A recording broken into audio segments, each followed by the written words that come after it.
Hi friends, welcome to தெய்வாஸ் Nalabagam. இன்னைக்கு தெய்வாஸ் நலபாகத்துல ஒரு idli recipe தாங்க பார்க்க போறோம்.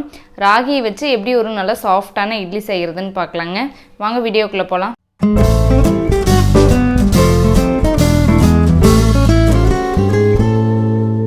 ஃபர்ஸ்ட் இந்த ரெசிபி பண்ணுறதுக்கு மாவு அரைக்கிறதுக்கு நம்ம ராகியெல்லாம் ஊற வச்சிடலாம். நான் ஒரு பவுலில் 1.5 கப் அளவுக்கு ராகி எடுத்திருக்கேன். இதை உள்ளே சேர்த்துக்கலாம். இது கூடவே நான் இட்லி அரிசி 3/4 கப் எடுத்திருக்கேன். நீங்கள் இட்லி அரிசி அப்படின்னா ப்ரௌன் ரைஸ் உங்களுக்கு எது விருப்பமோ அதை நீங்கள் சேர்த்து ஊற வச்சுக்கலாம். இது ஒரு 3/4 கப் அளவுக்கு எடுத்திருக்கேன். இதை உள்ளே சேர்த்துக்கலாம். இது கூடவே 1 டேபிள் ஸ்பூன் ஜவ்வரிசி எடுத்திருக்கேன். இதையும் உள்ளே சேர்த்துக்கலாம்.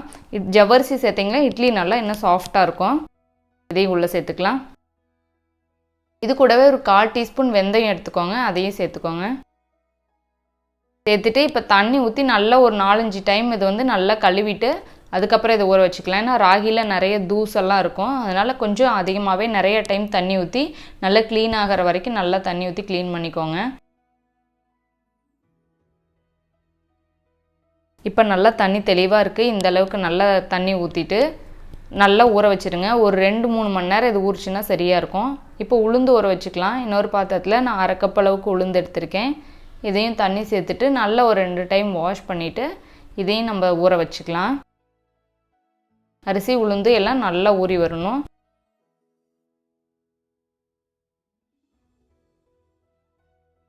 இப்போ ஒரு 2 மணி நேரத்துக்கு இதை நல்லா ஊற வச்சுக்கலாம் மினிமம். இப்போ ஒரு 2 மணி நேரத்துக்கு மேலேயே இருக்குது. அரிசி உளுந்து எல்லாமே நல்லா ஊறி வந்திருக்கு. நான் இன்றைக்கி மிக்ஸி ஜாரில் தான் அரைக்க போகிறேன். ஃபஸ்ட்டு நம்ம உளுந்து சேர்த்து அரைச்சிக்கலாம். தண்ணியில் வடிச்சிட்டு நம்ம ஒரு மிக்ஸி ஜாரில் உளுந்து சேர்த்துட்டு இதை நல்லா மாவு ஃபைனாக அரைச்சி எடுத்துக்கலாம். இங்கே ஒரு வேளை கிரைண்டரில் அரைக்கிற மாதிரி இருந்தால் எல்லாத்தையும் ஒன்றா சேர்த்து கூட அரைச்சிக்கலாம். இப்போ உளுந்த இன்னொரு பாத்திரத்தில் எல்லாமே அரைச்சதை சேர்த்துட்டு இப்போ அதே மிக்ஸி ஜார்லேயே நம்ம ஊற வச்சுருக்கிற ராகி எல்லாத்தையும் உள்ளே சேர்த்துக்கலாம். நான் இதை ஒரு 2 பேட்சாக சேர்த்து அரைச்சிக்கிறேன். ஒட்டுக்கா போட முடியாது. சேர்த்துட்டு தண்ணி கொஞ்சம் ஊற்றிட்டு இதை நல்லா அரைச்சிக்கலாம். இதையும் உளுந்து கூடவே நம்ம சேர்த்துடலாம்.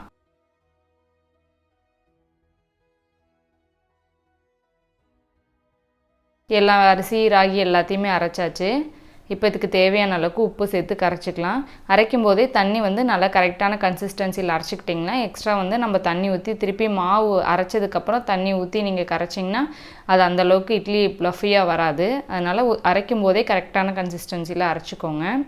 இப்போ உப்பு சேர்த்துட்டு நல்லா கரைச்சி வச்சாச்சு. கை வச்சு கரைச்சிக்கோங்க ரொம்ப முக்கியமாக. அப்போ தான் இட்லி நல்லா அந்த மாவு புளிச்சு வரும். நல்லா சூப்பராக ஸ்பான்ச்சியாக இருக்கும்.